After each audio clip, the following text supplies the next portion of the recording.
Amnesty, Part 2.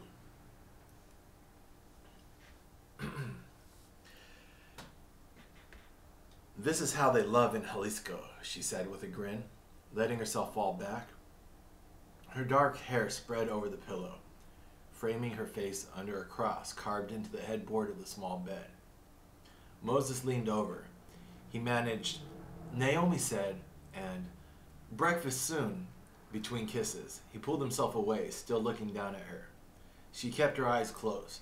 Her slightly parted lips, like watercolor, bled into her cheeks, pooled in small freckles. The bed had already begun to heat.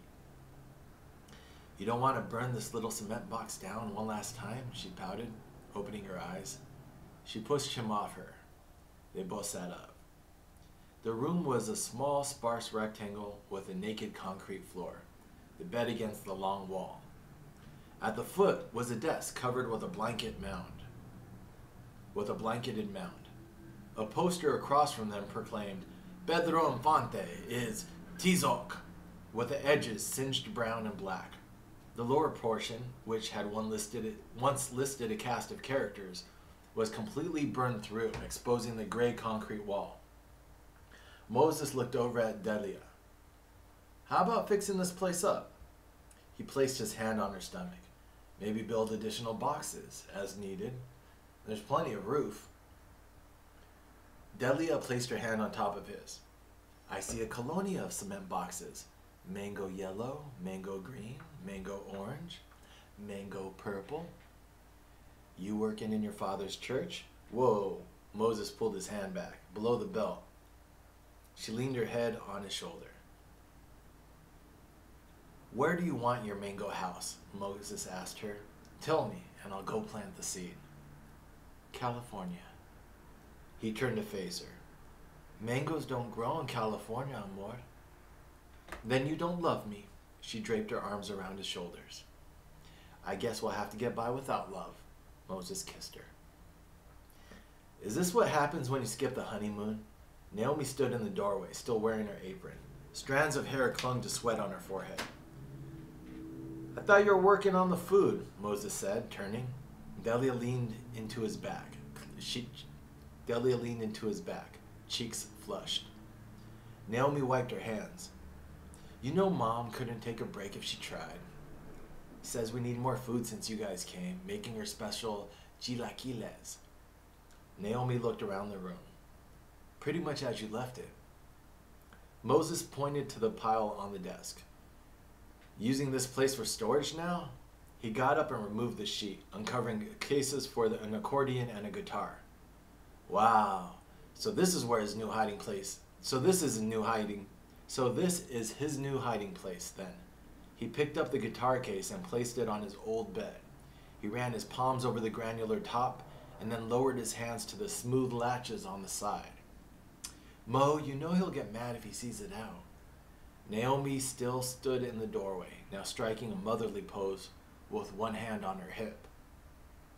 "I just want to say hi. Let him breathe a little." He unhinged the clasp and opened the case slowly. Delia looked over his shoulder. Reposed inside, on a cushion of green felt, was a guitar of soft mahogany brown. Mother of pearl inlays adorned his neck, and the word "Bachaco" was proudly inscribed into its hull. The guitar vibrated its strings up at Moses, a warm hello. A frantic poblano ran past Naomi's leg into the small room with a rubber band in one hand, six-shooter in the other. He dove to his left, under the desk, and loaded his weapon. Outside could be heard a diminutive voice taunting, "Dirty poblano." Moses closed the guitar case and pushed it against the wall. "She rewriting history then, Levi?" "She rewriting history again, Levi?" Delia asked over Moses' shoulders. "She cheats. She's picking up all my bullets."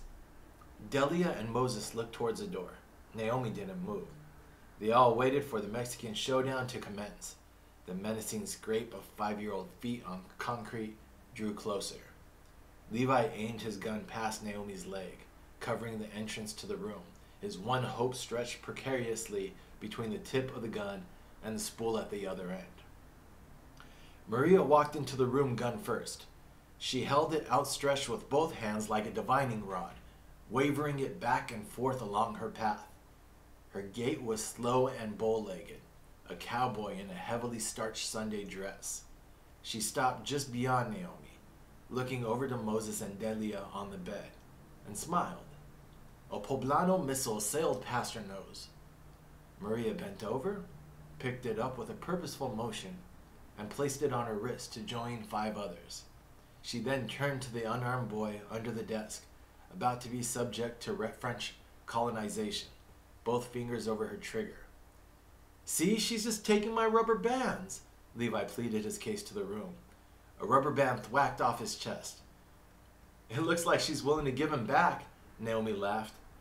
And while Levi tucked his head in his arms, Maria gave him a couple more rounds with some dirty poblanos thrown in for good measure. By now, Moses and Delia were laughing as well.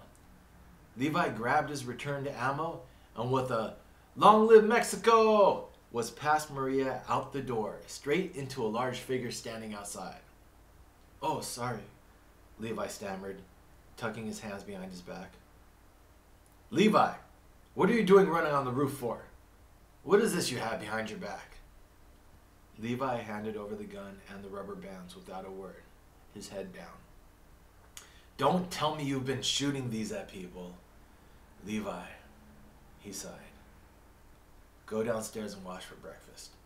And change into clean pants for church. Those are covered in dust." "I should go help Mom," Naomi said as she squeezed out of the small room. Old Man Mo filled the doorway dressed in his full Sunday suit, blocking the morning light. He looked over at his son and his new daughter-in-law and noticed the guitar on the bed. "Moses," he said, and walked over to his son. He reached for the guitar case, silver showing on his wrist as he secured the clasp and placed it back on the desk. These instruments are anointed. They are meant to be played for worship. You know that. Please." Moses watched as his father replaced the sheet over the instruments as a mortician would a cadaver. Moses kept a hand on his wife's thigh as Old Man Mo turned to face him. Seconds died slowly in between them. Thwack. A French projectile bounced off of Old Man Mo's jacket. "Dirty poblano." Old Man Mo turned. "Your mother has breakfast prepared downstairs," he said as he walked out of the room. "You can work a full day or you can walk 15 miles, he pointed north, "and earn the same thing in an hour." She brushed freckles of dirt off her cheek and looked up, her hand blocking the October sun. He was framed against a backdrop of colored sheets, struggling to free themselves from rebar posts. A camera hung from his neck, the glass of the lens glinting in the sunlight. But then some say it's better to feel hungry than nothing at all. He handed her a card. "Raphael Guillen." She extended him back the card, but he waved it away. Pulling off her handkerchief, she shook loose her long black hair and wiped the sweat off of her face. "I'm sorry, I'm not really an onion picker. You probably want to talk to some of the other girls here." Raphael squatted down in the row beside her. I'm not here looking for a story." He lined up a group of onions, roots and tails, and knocked them against the side of her box to shake the dirt. "Some of these onions can make it all the way to Britain." He slid a rubber band around the bunch, arranged comfortably in discreet containers. He dropped the bunch inside the box and wiped his hands off on his cargo pants. "I care more about picking them and less about where they're going." She went back to gathering her onions into piles. Raphael pushed back his wide-brimmed straw hat and placed his hands on his knees. "Despite your attempts," he motioned to the half-filled box, "I know that you're not an onion picker. Your complexion is too light for this type of work. No, I'd say that you recently moved to this area." She pauses with a bundle in her hand and looked up at him. Not that it matters, he continued. Free trade doubles the price of milk in 1 year. We're all Indians, right? Not with whom you're bred, but with whom you're fed. Squatting there in the dirt with a childish grin, he reminded her of a boy searching fields to fill glass jars. It's a shame that the green onion harvest parallels the school year. At least a fourth of these workers should be in a classroom right now. So I would assume you don't have any children, or they would probably be helping you. He glanced towards the water truck, where toddlers chewed onion bulbs or napped in furrows under canopies of sheets. And yet, he said, turning his attention back to her, you're too beautiful to be single. She allowed herself to smile as she dropped her group of onions into the box and wiped her hands on her jeans. Well, Raphael Guillen, you're half right. He still wore his childish grin. You haven't told me your name. She gave him her hand. Delia. I'm not leaving until I see you shower, pig. Yeah, I just got home. I'm tired. Barely have strength to eat. What's better than coming home to a wet mattress? Don't blame me. Blame the heat. I never used to wet when I slept nights. I'll trade dry bed for that night shift you got. You get paid twice what I do. You get addicted to the fumes is what you get. Shakes. Withdrawals. Guys begging to work a double. Lose 3 days pay for each 6th day. Guys starving to work a double. Jacob's cousins spoke amongst themselves as they ate their soup, sitting on a pair of makeshift bunk beds that lined the wall of the small shack. 4 mattresses between 8 working Nicaraguans, 4 with a day shift and 4 with a night shift. Similar in height and build, they function as a carnival troupe, with individuals less recognizable than the group as a whole. The shack was cobbled together with cinder blocks and wooden pallets. The smell of earth and concrete hung in the air like dust. Overhead, a light bulb extended itself from a trapeze of wiring, tracing back to a thin black cable that escaped out a small hole in the wall. The naked bulb spotlighted an old stove mounted on bricks in the center of the room. Beyond a curtained divider, Moses and his wife lay on a mattress placed on the floor. A sheet covered the 3 sons sleeping on a bed against the far wall. Moses stared at his children as a circus of cousins chattered over their dinner breakfast. The sheet rose and fell in 3 movements. Small mountain range. Delia placed a hand on her husband's back. A woman from the fields took me to the market today. They have 2 prices for tomatoes. 1 price for clean tomatoes, a cheaper price for tomatoes grown with black waters. Moses rolled over and faced his wife. You shouldn't be working out there. You want us to wait here while you're at the maquila all day? Delia rested her head on his arm. Delia rested her head on her arm. Sol and Dan love it. Kindergarten, but with onions. And with Junior's help, we cover the food. Moses thought of Jacob, probably in Guadalajara by now. The dates he had given Naomi had come and gone. We shouldn't still be here. Delia walked her fingers through her husband's hair. We're close. Her hand slowed his crawl. She looked into his eyes. Call Levi. Ask him for help.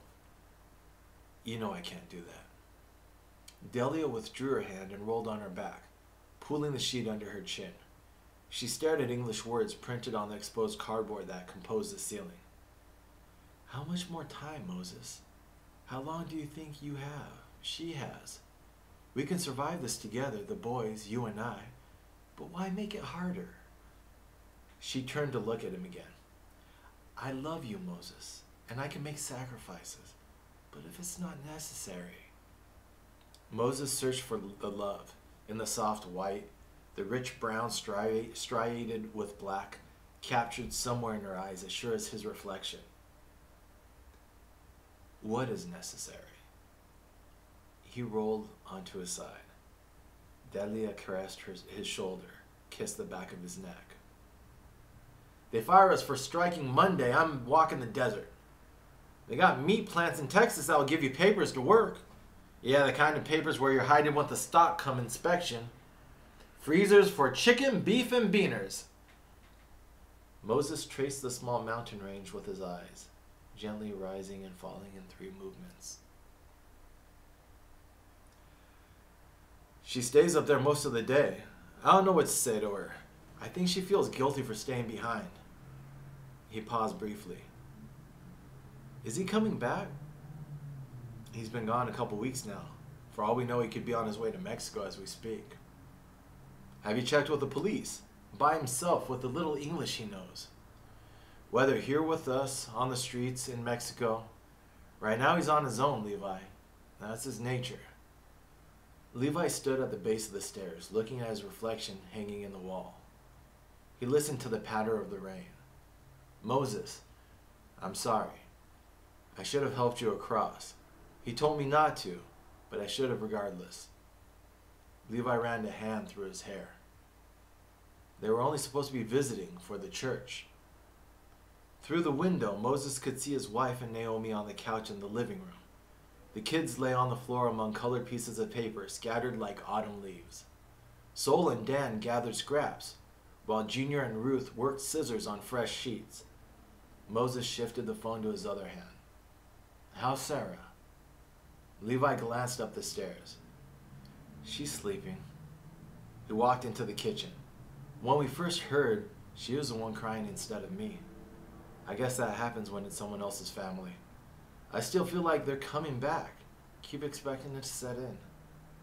He opened the door to the back porch. Water draped the awning like a beaded shroud. She should have had the family with her. Moses turned from the house.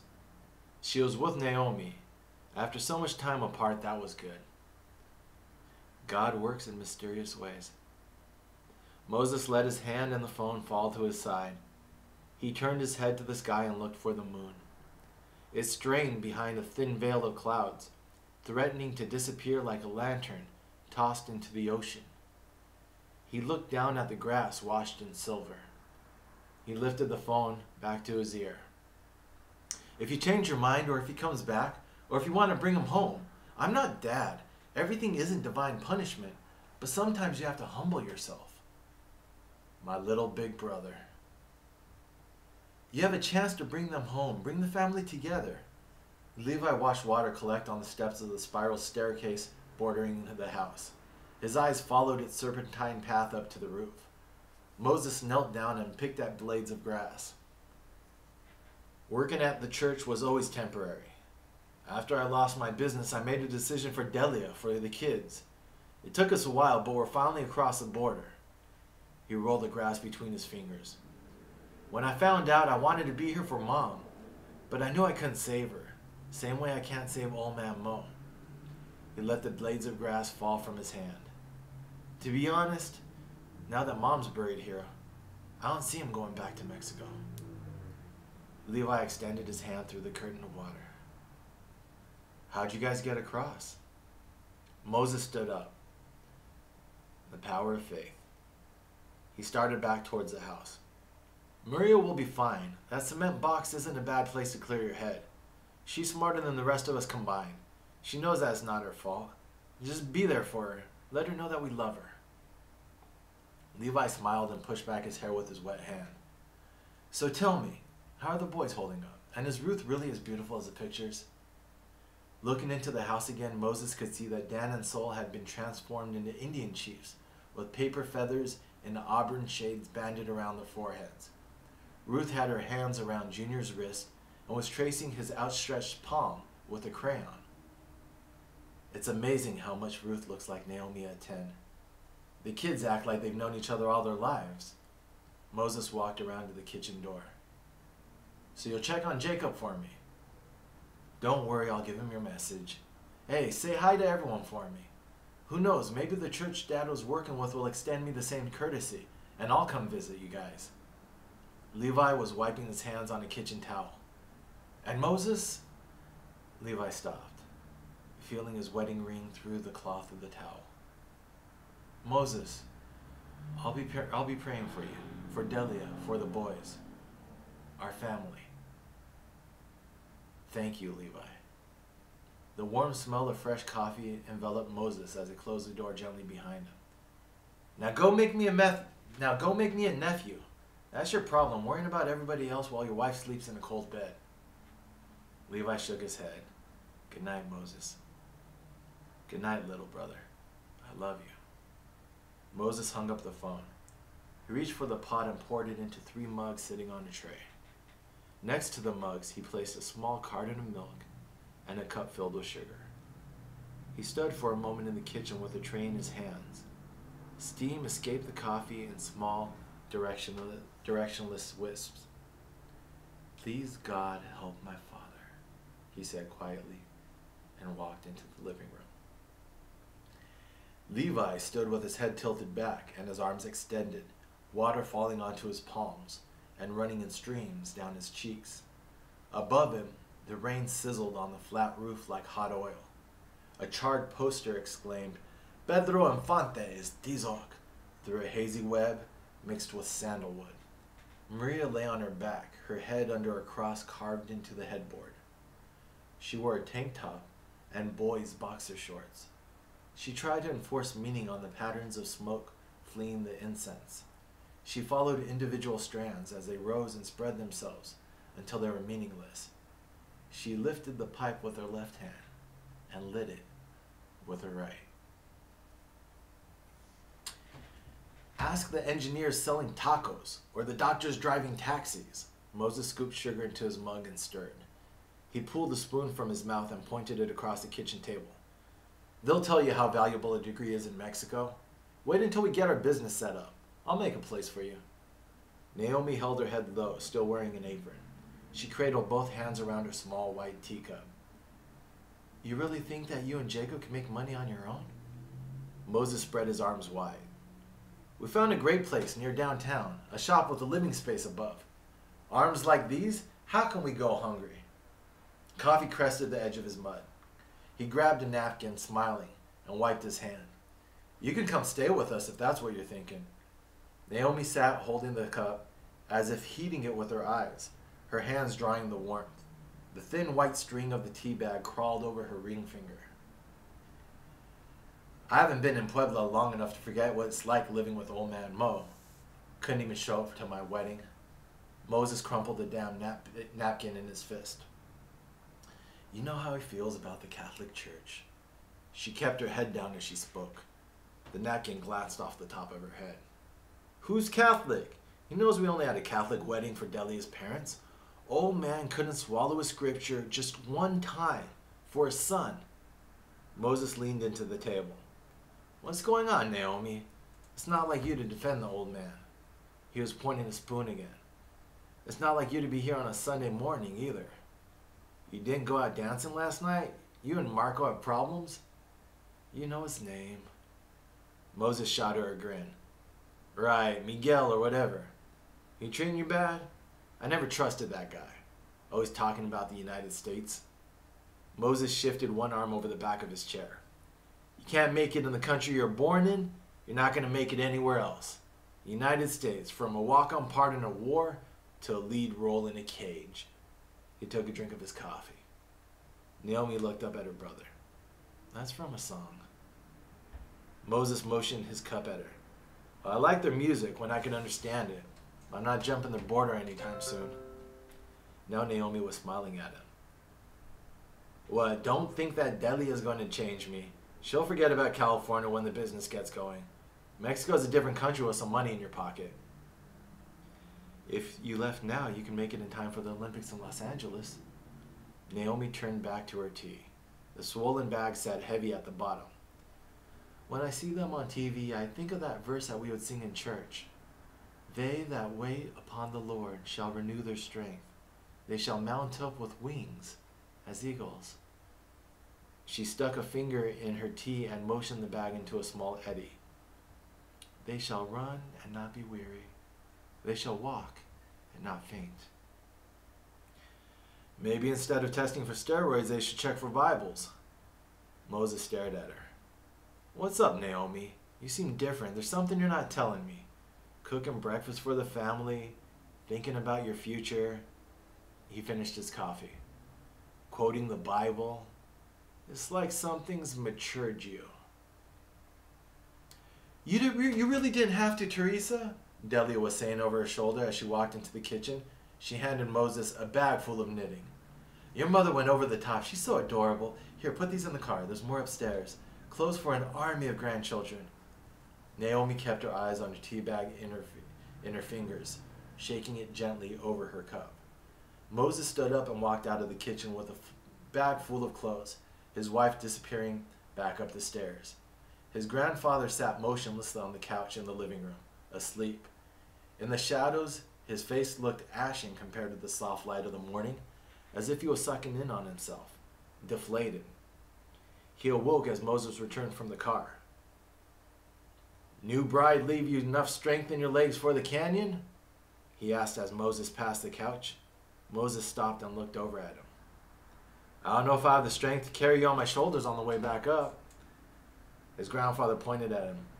You carry me up that canyon, you might as well carry me straight to the cemetery. His thin lips spread into a grin. Don't worry, I'll go slow for you. Moses pushed back the curtains to the kitchen and glimpsed through the window his father coming down the spiral staircase carrying the guitar. His father coming down the spiral staircase carrying the guitar case. Levi followed him, straining under the accordion. Maria appeared last, her small hand holding onto the center post as she descended. Old man Mo stopped at the back door to the kitchen, and leaned in. If you're coming with us, you had better hurry and get dressed, Naomi. We're leaving soon. He glanced at Moses, and then continued on past the kitchen and out the carport. Going back to church now, too? Moses shook his head in disbelief. He took stock of his sister sitting by herself in the kitchen. The apron was still stretched across her front, creased under her breast, as she sat at the table, strings in a bow behind her like a gift. Her naked fingers plunged into the cup. She turned to look at him and raised her eyebrows. Using her tongue, she pressed the pregnant tea bag against the roof of her mouth.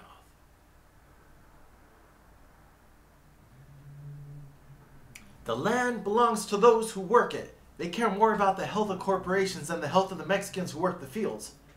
Her jewelry shook on her leathery wrist like plastic shackles or a tambourine. Junior listened to her as he bunched onions into groups. She sat on a blanket shared with his brothers, who slept in the long afternoon shadow cast by the canopy. Old lady, stop trying to organize the children, Raphael said as he filled his canteen from the water truck. Besides, you're not even Mexican. Well, they're not making me want to be one, she replied defiantly. He walked toward her as he poured water over his head, one hand using his hat to cover the camera that hung around his neck. If you want to better your situation, and you can afford it, he screwed the lid back on his canteen. I can give you a ticket to the promised land. She looked up at him. I don't need your coyotes, Rafael Guillen. I'm too old to start in a new country. No, soon I'll be going home. She turned her attention back to Junior. Have you ever been to Guatemala? He shook his head. Water warm as day, fish wrapped in leaves and coals under the sand. When the sun buries itself in the ocean, she lowered her hands flat to the earth. You unbury the fish. She lifted up palms of dirt, smiling. She was missing teeth, or managed to save some. We're going to California, said Junior as he put rubber bands around his bunches. That's where my grandmother lives. The lady still wore her checkered smile. Raphael looked towards the field and spotted a figure breaking from the group. He tossed his canteen towards Junior. Here, kid, stop and have a drink. Get you good at this work, you'll start to like it. Raphael picked up his hat and smoothed back his hair as Delia walked up to Junior and his bunches. Wow, you're all finished. I don't know what I'd do without you, Moses. He handed her the canteen.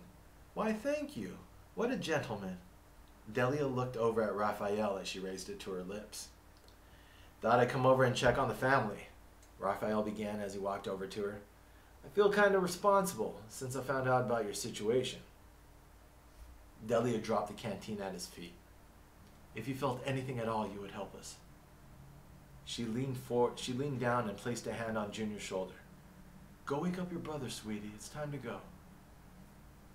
Raphael knelt to pick up his canteen. He wiped the cap. You have my card. If you really wanted to help your family, you wouldn't make this so difficult. He took a long swallow.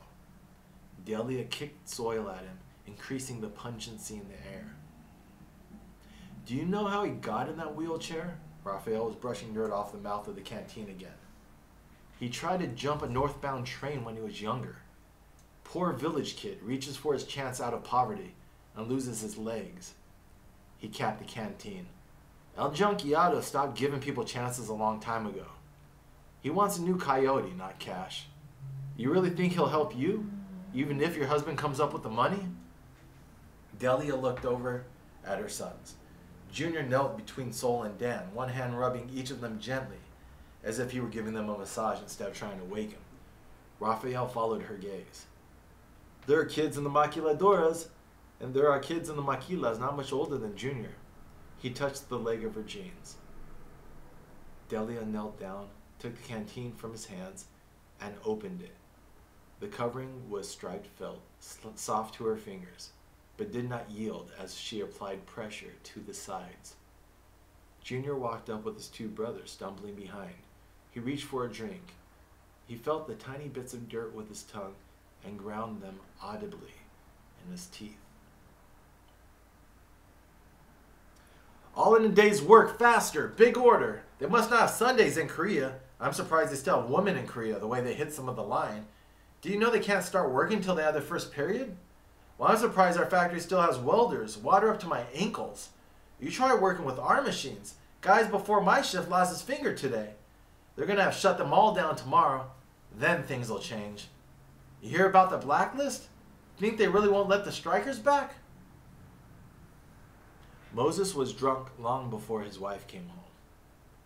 He lay on the mattress behind the curtain and faced the cardboard roof, closing his eyes and opening them. To his right slept his sons. From his left, the carnival of cousins talking passed transparently through the curtain. He motioned an empty bottle of tequila over his mouth forgetfully.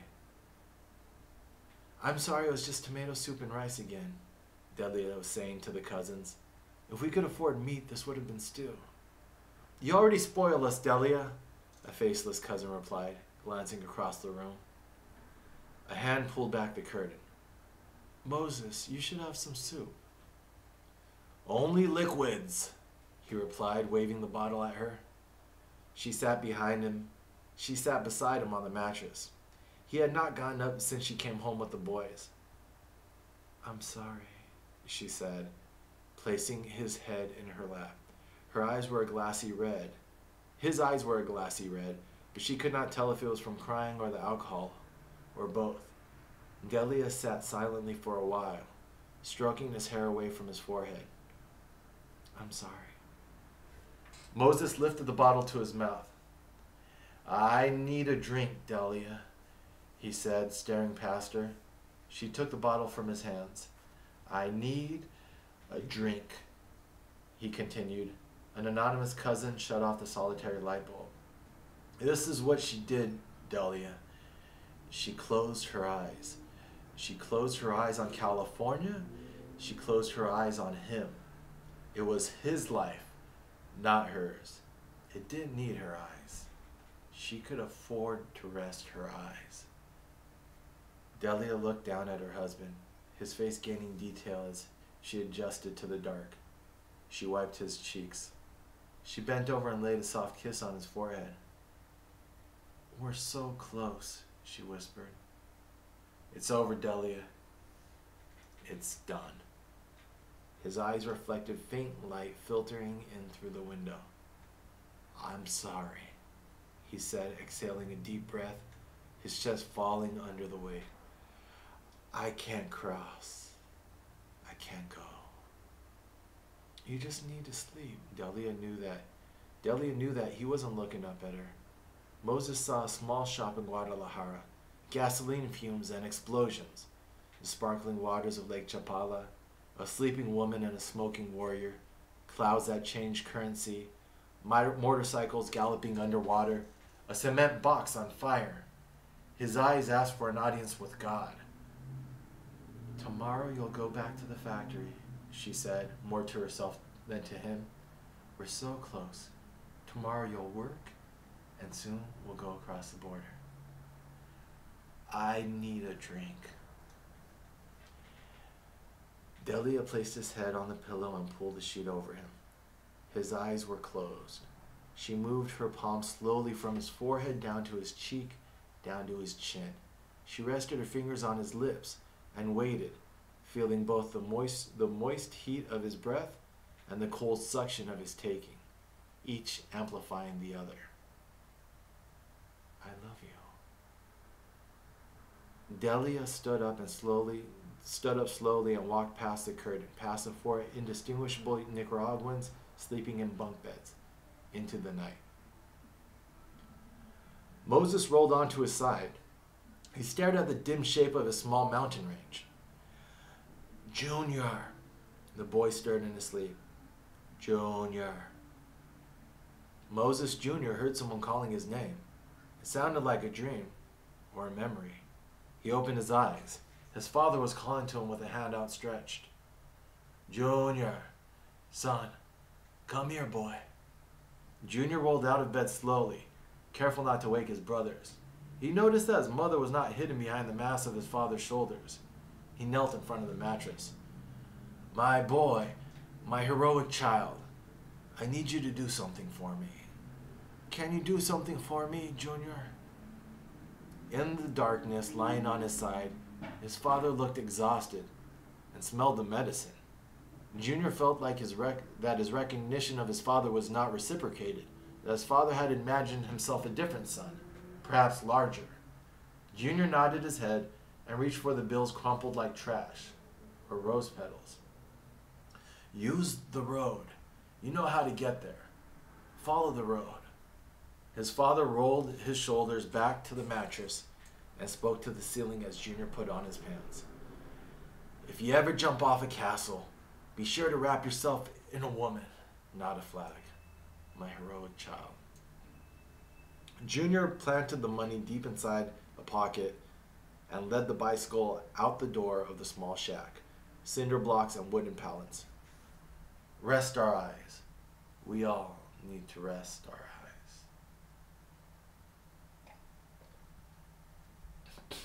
Junior was familiar with how to ride a bike.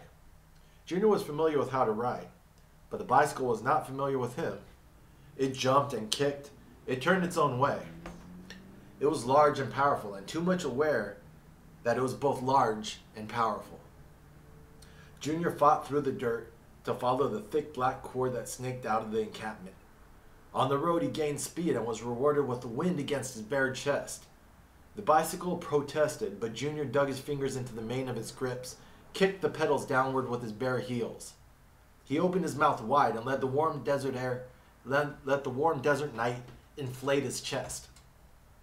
The store was illuminated under a single streetlight, like a mirage or an oasis.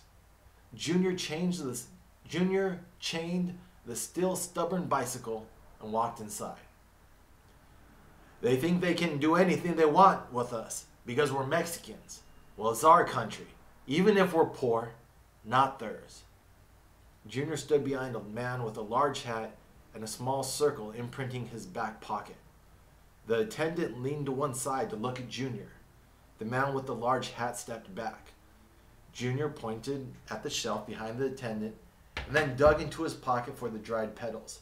He flattened them out carefully against the surface of the counter. By the time Junior arrived back at the shack, the horizon had yielded to shades of rose. He settled the bottle next to his father, sleeping alone on the mattress. He folded his pants and set them on the dirt floor, on top of which he placed a handful of coins and a broken chain. The arches of his dusty feet ached as he climbed into bed. He shut his eyes to the approaching dawn and pictured a wild bicycle roaming the desert, too large and powerful to be tamed. A small figure smelling of burnt paper crept back into the shack like a secret when the morning sun And you thought you left Mexico behind you. There are places here where you can live your whole life without knowing English. Naomi turned her attention to the butcher. Behind the counter, hocks of meat were on display in scalding red marbled with white fat. They hung from thick hooks, peppered with occasional flies. Once they get in school, they're like fish to water. I almost have to force Ruth to speak Spanish in the house. Naomi grabbed the rough package. Delia did some math in her head. The prices were about the same for a liter of milk, kilo of beef, at least the same as the prices after the eruption. They say that there are almost as many Mexicans in Los Angeles as Guadalajara.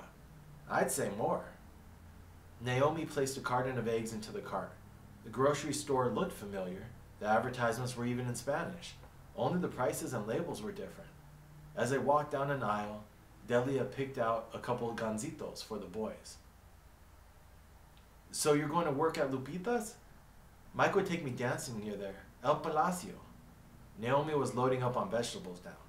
Delia picked up a bunch of green onions and smelled them, wondering how far they had traveled to end up in her hand. She imagined planting a handful under a mound of wet dirt, and watching it grow. She imagined never eating green onions again. Delia never actually met with Lupita.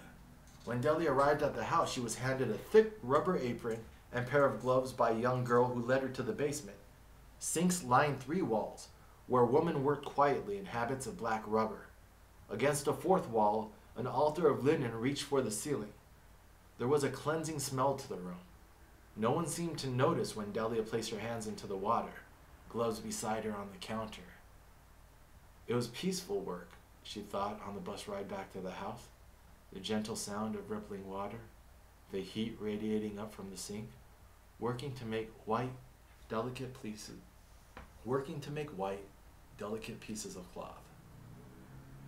Delia followed Naomi to the front of the store. She listened as Naomi chatted with a young girl standing the groceries. In the adjacent line, a woman lifted items from her cart with one hand while rhythmically bouncing a baby in her arm.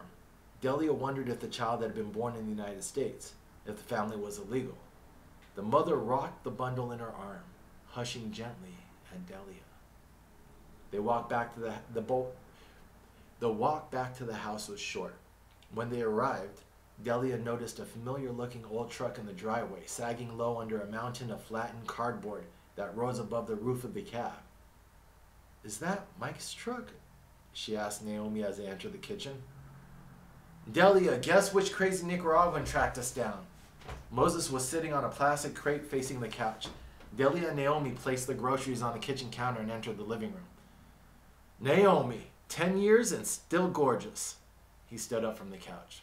"Jacob, 10 years and still lying," Naomi replied as he hugged her. "Let me guess, the cousins are under the cardboard?" Delia asked as Jacob lifted her off the ground. "Why, did one of them cough?" Jacob sat back down laughing and made room on the couch for the women. "No, I took them across one of the desert routes. I offered to take you guys when Moses first came to town." Jacob glanced across at Moses, but Mo was worried about the kids. "And your family?" Delia regretted the question as soon as she saw the change in Jacob's face. "The wife and kid are still in Guadalajara, but things are better. We can stay hungry in Mexico, or we can be well-fed and separated." He slapped his knees. "I think it's going to work, though. This is just temporary to send some money back home. We must have crossed not too long after you guys, Mo." "I still can't believe you're able to bring the truck. And the soap?" "I brought everything we need, brother." Delia looked at them, smiling like a pair of kids on the threshold of summer. The same plans, the same ambitions, only the scenery changed. Now in a place where the dream might finally gain traction. Delia reached out and placed a hand on her husband's knee. He was halfway across the living room before they noticed him. Jacob and Delia sat frozen, while Naomi let out a gasp and covered her mouth with her hand. Moses turned, smelling him before he came into view. His feet protruded black and blistered, the toes cracked out from under tattered slacks. He wore what once might have been a dress shirt under a jacket that hung from his shoulders like a flayed cape. His face, where it was visible between the hair and the grime, flaked with skin as if he'd recently been released from a kiln. He raised his hands to his head, silver on his wrist. Old Man Mo. Don't value a man by his strength, but from here to here. He touched his temple and then pointed a wrinkled finger towards the sky. His mind, his spirit. God does not favor the rich or the strong. Listen to me. God does not favor religion. He favors a pure heart. Not the largest church, but the most sincere. His lips trembled as he spoke, with one side of his mouth slightly more passive. Moses wiped the sweat from his face and then draped the shirt over his bare shoulders like a cape. He watched as the light filtered through the swaying trees and chased shadows across his grandfather's face. His silver hair looked painted on his head, thin and matted down with sweat. They stood resting at the halfway point, with still another kilometer of climbing ahead of them. Down below, the river roiled through the canyon like brown velvet. You ready for me to carry you now? That's the only time you'll be carrying me, Moses. His grandfather pointed to a small white memorial cross surrounded by flowers beside the path. He touched Moses on the arm as he passed to sit on the stone wall overlooking the river. You know, Old Man Mo calls it irresponsible, a 71-year-old man walking the canyon. Moses balanced a leg on the wall and stretched. The river could still be heard behind the Morse code of bird calls. With his legs still on the wall, Moses picked a hitchhiking caterpillar from his hair. They extended on glistening threads from the trees overhanging the trail. Moses noticed the butterfly of sweat spreading across his grandfather's shirt and smiled. Your father has strong views on how people should behave, even his own father, especially people he loves. Moses' grandfather looked out across the far side. Green clouds of trees grew on the cliff edges, where the land cut without warning downward. The exposed earth of the canyon walls was a rich brown with thick black tears. As he rested, he thought of this, and how the dirt in between the bluish-black stones of the path was a shade lighter than the baked red soil down at the river's bank. Things will be better once we get our business going. Once he sees that I'm successful, he'll be happy. Moses spoke and thought of fish. Farther upstream, before joining the city waters, the river was smaller and cleaner. He reminded himself to make plans to come out there with Jacob. Maybe make it a family affair, bring his new wife and Jacob's girl. Moses switched legs on the wall. Although you know he wants me in the church. Moses, his grandfather turned from the view to look at him. No one teaches you. Being a parent is hard. No one shows you the right way. You learn from your first day as a father. There's a slight drizzle in the air, which, along with a palpable humidity, kept a gossamer film of water over his grandson's tan skin. He looked young and strong and happy, like a river near its fountainhead, with the knowledge that it will only grow more powerful as it rushes out to sea. Moses took his legs off the wall and jumped up and down briskly. I can't live with him. Sooner or later he'll have to learn that I'm my own man. I'm not his mold, and I'm not a pastor. He looked towards the trail. We should get going again before he cooled down too much. His grandfather stood up from the wall. Somewhere behind him, the brown river whispered impatiently as it ran, headlong and reckless. I thank God for the strong woman he gave me. God rest her soul. And for the beautiful wife he gave your father. And for Delia. He touched Moses' chest with a knotted finger. You've been blessed. Whether the tree grows or not, you have the seed. His grandfather rejoined the trail. Moses looked down at his chest and noticed a centipede crawling across the smooth stones at his feet. He thought of his sore legs like blocks of wood and imagined the feeling multiplied by 50. He imagined the feeling with an additional 50 years on his back. Moses looked to the trail and watched as his grandfather steadily passed scattered crosses, watched as his grandfather climbed higher into the clusters of green trees. Zzz, zzz,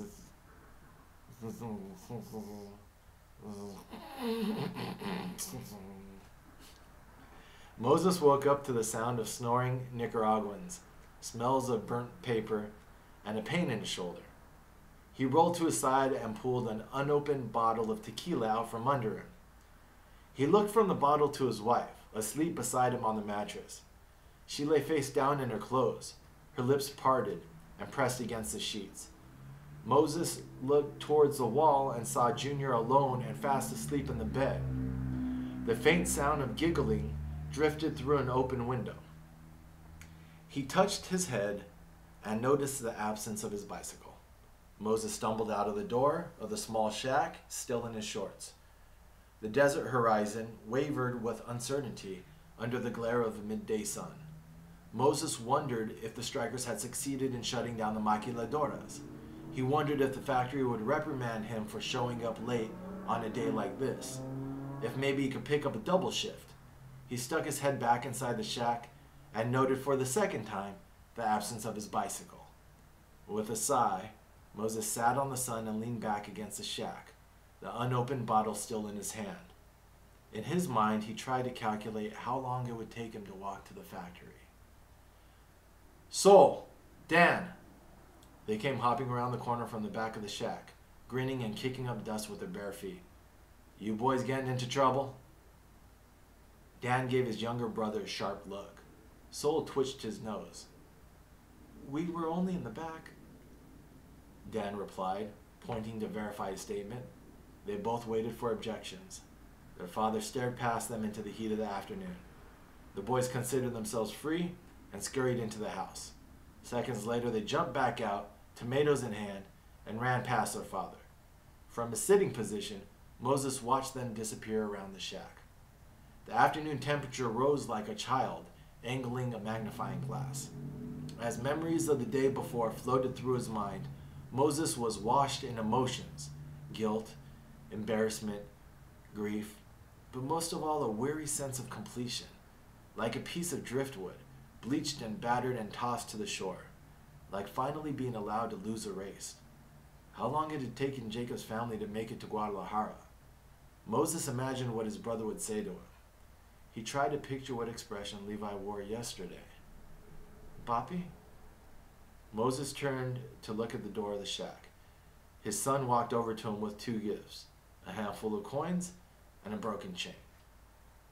I'm sorry, Junior said, after Moses accepted the second item. Moses opened his arms and gave his son a hug while still sitting, the bottle of tequila rubbing against Junior's back. Sol and Dan rushed past them into the shack and then back out, disappearing again around the corner, this time with green onions in their small fists. Moses looked up at his son. I might go to the fields, help you guys with the onions. How does that sound? Junior smiled and rubbed his eyes in the bright sunlight.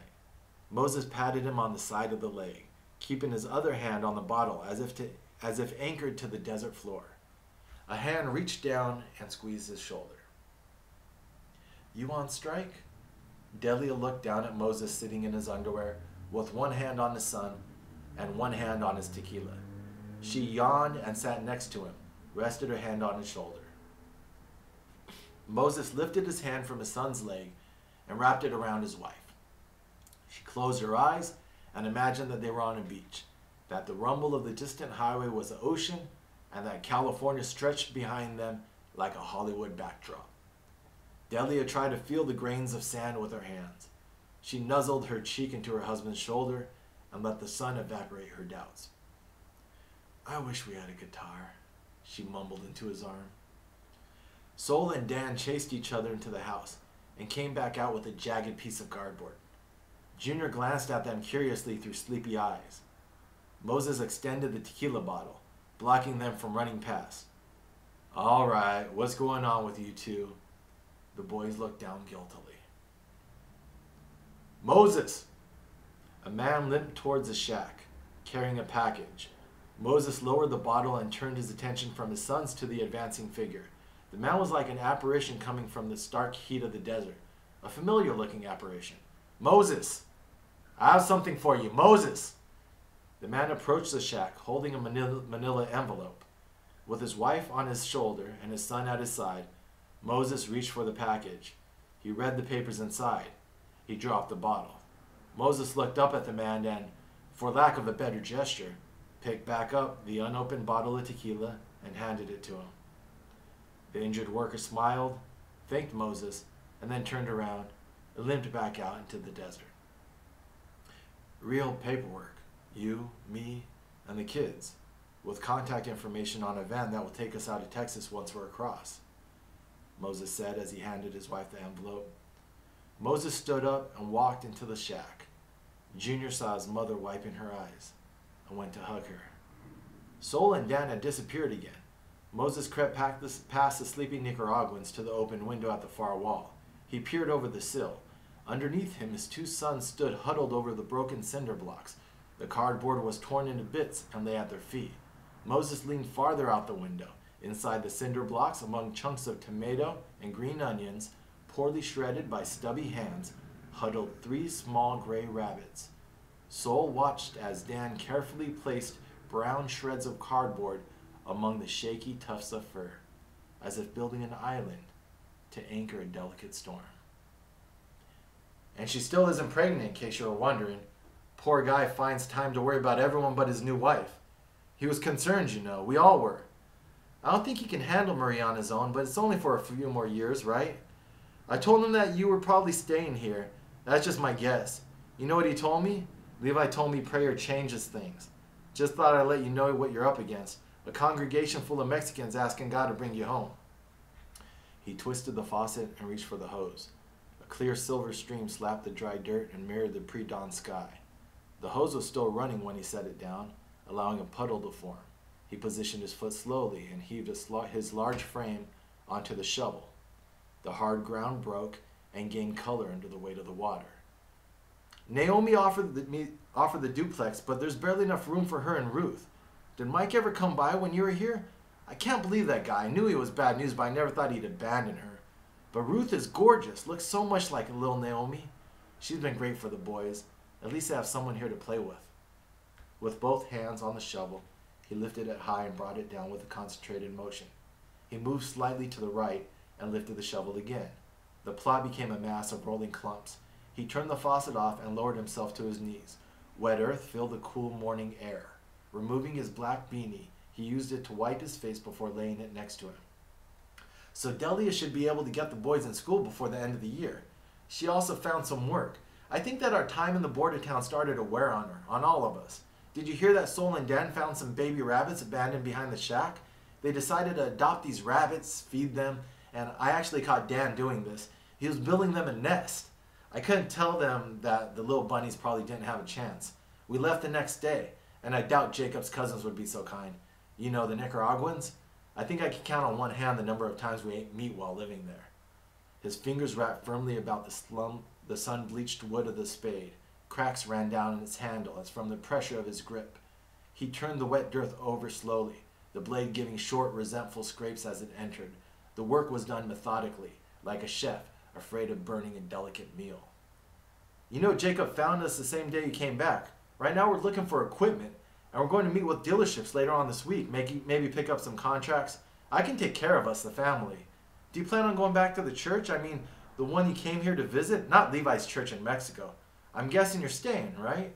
He paused. Levi had this crazy notion that Maria would feel guilty because she didn't come with you guys. What I'm trying to say is it's not your fault. We didn't blame you. I don't blame you. Now that we're all across the border. Moses looked down at him, a child playing in wet dirt. Moses recalled his youth and more recently the last couple years. Moses had always been the one looking up from dinner tables and church pews. He considered his father to have an ageless characteristic, not aesthetic but unmoving, unable to change even in the face of time. But now Moses saw his hair was thinning towards the back of his head. In one spot he was almost bald. This was a small thing, proof of his mortality, wearing his age like a hidden diadem. He set the spade to the side. His face was no longer peeled and blistered. The wild beard was gone. He was even starting to gain back the small amount of weight he'd lost. He brushed his beanie off before securing it on his head. First he raised himself on one knee and then up to his feet. At his full height, Moses came to his shoulder. You don't have the authority to absolve me, he said in an even voice. Old man Mo walked past his son to face a sky heavy with color as the morning broke. A across the horizon.